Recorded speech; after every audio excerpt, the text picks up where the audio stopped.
ಮದರಸದಲ್ಲಿ ಮನ ಬಂದಂತೆ ಹಲ್ಲೆ ಮಾಡಿದ ಆರೋಪ, ಯುವತಿಯ ಮೇಲೆ ದೈಹಿಕ ದೌರ್ಜನ್ಯದ ಆರೋಪ ಕೇಳಿಬಂದಿದೆ. ಬಾಲಕಿಯ ಮೇಲೆ ಮುಂಚೆಯಿಂದಲೂ ದೌರ್ಜನ್ಯ, ಬಾಲಕಿಯ ಖಾಸಗಿ ಅಂಗಾಂಗ ಮುಟ್ಟಿ ಕ್ರೌರ್ಯ ಮೆರೆದಿದ್ದಾನಂತೆ ರಾಸ್ಕಲ್.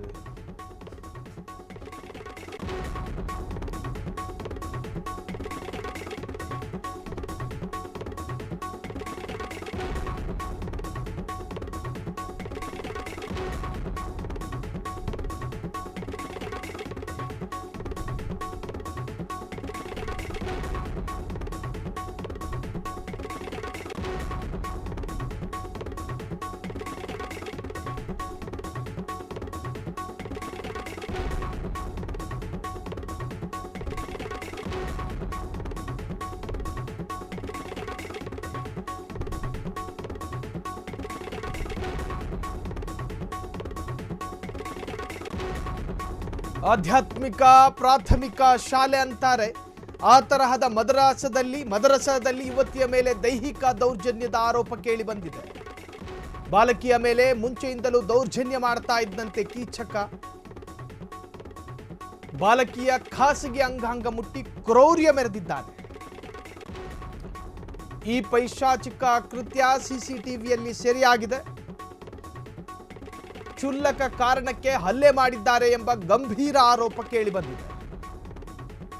ಜೋರಾಗಿ ಮಾತನಾಡಿದ್ದಕ್ಕೆ ಹಲ್ಲೆ ಮಾಡುತ್ತಾರೆ ಎಂದ ಬಾಲಕಿಯ ಪೋಷಕರು, ಮದರಸಾದಲ್ಲಿ ಊಟ ತಿಂಡಿಯ ಸಮಸ್ಯೆಯೂ ಇದೆ, ಮೂಲಭೂತ ಸೌಕರ್ಯವೂ ಇಲ್ಲ, ಆರೋಪಿಗಳಿಗೆ ಶಿಕ್ಷೆಯಾಗಬೇಕು ಎಂದು ಪೋಷಕರ ಪ್ರತಿಭಟನೆ.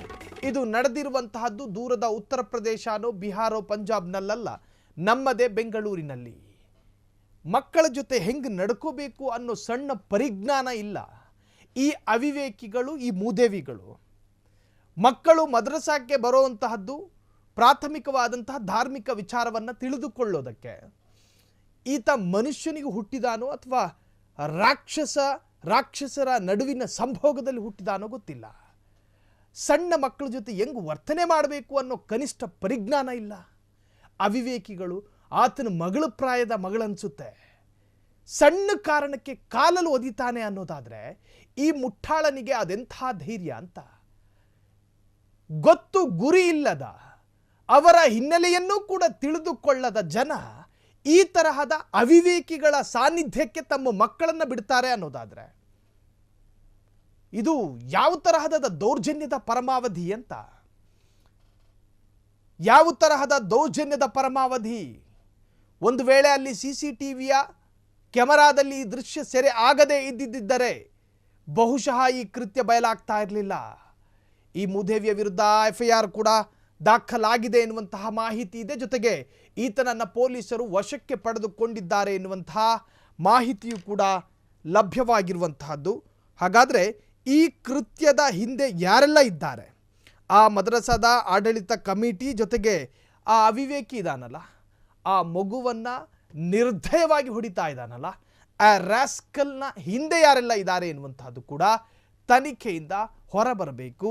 ವಿದ್ಯಾರ್ಥಿಗಳ ಮುಖ ನೋಡಿಕೊಂಡು ಪಾಠ ಮಾಡಬೇಕೇ ಹೊರತಾಗಿ ಈ ನಾಯಿಗಳು ದೇಹ ಮುಟ್ಟಿ ಮಾತನಾಡಬಾರ್ದು. ಆ ಹುಡುಗಿಯ ಮೇಲೆ ನಿರಂತರ ದೌರ್ಜನ್ಯ. ಬಹುಶಃ ಸ್ವಂತ ತಂದೆ ತಾಯಿ ನೋಡ್ಕೊಂಡ್ರೆ ಎದೆ ಹೊಡ್ಕತ್ತಾರೆ ಈ ದೃಶ್ಯವನ್ನ. ಈಗಾಗಲೇ ಈ ಪ್ರಕರಣದ ವಿರುದ್ಧ FIR ದಾಖಲಾಗಿದೆ. ಆತನನ್ನ ಪೊಲೀಸರು ವಶಕ್ಕೂ ಕೂಡ ಪಡೆದುಕೊಂಡಿದ್ದಾರೆ.